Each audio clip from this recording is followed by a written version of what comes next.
Hey everyone, Tony D and Little Joan here. We're going to take a look at Biden's speech that he just gave. I already did a take of this. It's about 10 minutes long. It's not a bad speech for him. Not a bad speech for all. Once again, looking like something out of a public access channel. A little better with the flags.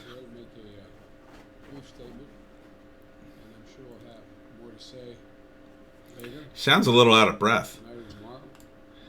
Let me begin by thanking the press for being. Is this from last night?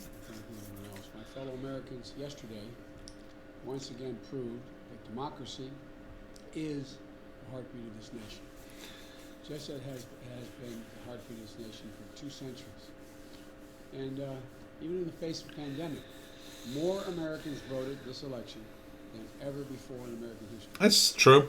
Over 150 million people cast their votes. That's true. Straight up numbers, percentage wise, probably not as good, but shouldn't have any longer. About a government of, by, and for the people. It's very much alive in America. yeah, this is usual platitude, so I'm going to turn them down. I don't want the video to go too long. So he goes on and on about, we the people. Part of the problem is you've got Antifa marching in the streets, not only saying no Trump, they're also saying no Biden. And they don't believe in that. They don't believe that Biden's responsive to their needs, and he's not. He's not gonna initiate this new Green Deal BS. No way. The billionaires that back his campaign, they don't want that crap unless it's a way to make a little scratch for themselves. Maybe they'll institute some of it, or some sort of like weird combination of things that are annoying for us to do, but that seem like they're helping. Like we'll have to recycle some new stuff, or who knows? Maybe we'll get a third trash can for some kind of different kind of trash we have to sort. But yeah, and he's talking about the votes now. And I feel very good about Pennsylvania. Virtually all the remaining ballots to be counted were cast by mail.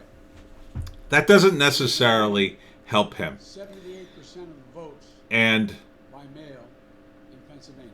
Part of the problem. We flipped Arizona, the second district of Nebraska. You did flip the second district of Nebraska, but Arizona is probably not going to go to you, Joe. Every indication is that the majority will grow. With a popular vote lead of nearly 3 million votes. Because of California, he has a popular vote lead, and he's going to keep that. This election's too close for Trump to get the popular vote. I really thought he would get it, but I saw so much outpouring from different communities: the black community, the Latino community, the Jewish community. If anything, one of the great things Trump has done is he's activated these people, and he's gotten them to wake up and not just blindly vote for Democrats anymore. Democrats in the future will have to be very wary of all the communities underneath their leadership now.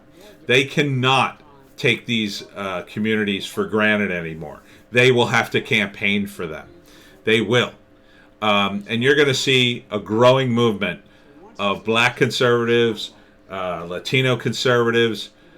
You're definitely going to see, I think the Jewish community in New York will never vote for a Democrat again after what's been done to them. I don't blame them.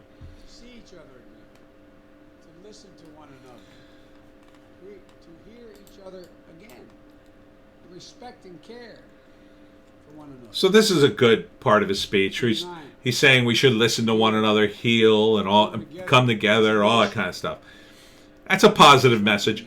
If this Biden was campaigning, I think he would have done much better. I know how deep and hard the opposing views are in our country on so many things. But I also know this as well. To make progress, we have to stop treating our opponents as enemies. Yeah, I don't think the Democrats are going to do that. you know, the rhetoric coming out of the Democratic Party towards Trump was bad. And look, Trump brought it on himself. He likes to play that game, and that's fine. But you can't be the side that says that rhetoric's inappropriate and then use that rhetoric. It makes you a hypocrite. So he this falls on deaf ears for a lot of different reasons. And we now have, or he has, 25%, I would say, of his party are radicalized into the extreme left. Count it. No one's going to take our democracy away from us. Not now, not ever. America's come too far. America's fought too many battles. America's endured too much to ever let that happen.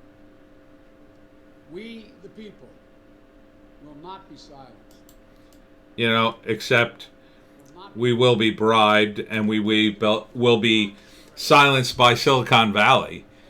The worst part about Kamala Harris is she's very pro-censorship. So if, God forbid, the worst happens and Biden does get elected, we want him to stay in the full 4 years. Because a Kamala Harris presidency will be an absolute disaster for the internet. It'll be bad enough with Joe. It'll be even worse with Kamala. Hopefully the... may God protect our troops. Oh, wait, listen to this. Hitting a microphone, fumbling with his stuff. It's like a public access show. Now watch this cut. Watch this cut.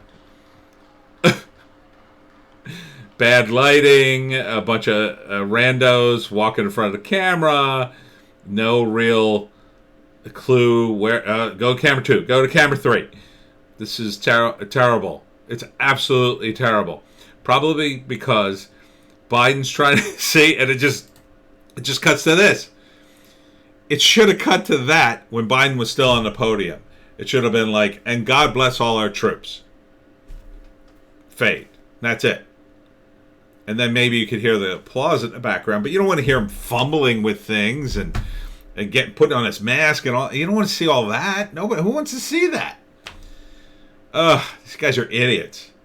The one thing we could look forward to in a Biden presidency, and I would hope he would say the 4 years. One of the reasons being, we would see a lot of this.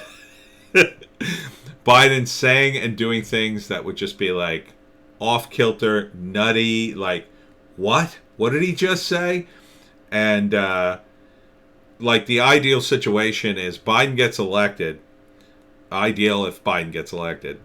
And he just refuses to step down. And they're afraid to use the 25th Amendment to unseat him. Right? They're just afraid to do it. They fear how it will look. And they can't do it. They definitely can't do it right away, or else it'll really look bad, right? They can't do it a month in. They got to give him like a year. So imagine a year and a half in the Biden's presidency, and they've been dropping the hints left and right. Oh, come on, Joe. You can retire with all your money, and we'll give you some money, and blah blah blah. And he's just like, no, I want to be president. Like I think I'm doing a really good job. Everybody says I'm doing a good job. No, Joe, that's just the media. They're bought and paid for. We tell them to say that. And then he just doesn't want to leave, and then they're too afraid to use the 25th Amendment. So they just keep letting him go on, and he just keeps getting worse and worse. And then eventually he does something so terrible towards the end of, like, his third year. They say, oh, my God, we have to get rid of him. And then it's like, well, we can't now. It's, Kamala doesn't want to be president because then she won't get to run for a second term.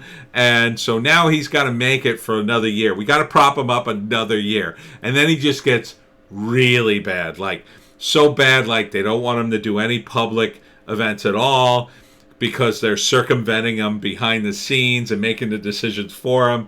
I mean, that's the kind of thing that could happen during this. But I got to say, this was probably one of his more coherent speeches. It was pretty positive and uplifting until he kind of turns it around and says, oh, well, we are going to win and we are going to have a victory. He says he wants to be the president for everybody, but then he talks about his victory for his followers. So You know, but what else is he going to say at this point? Joe Biden, I think you're going to lose, man. Come on, man!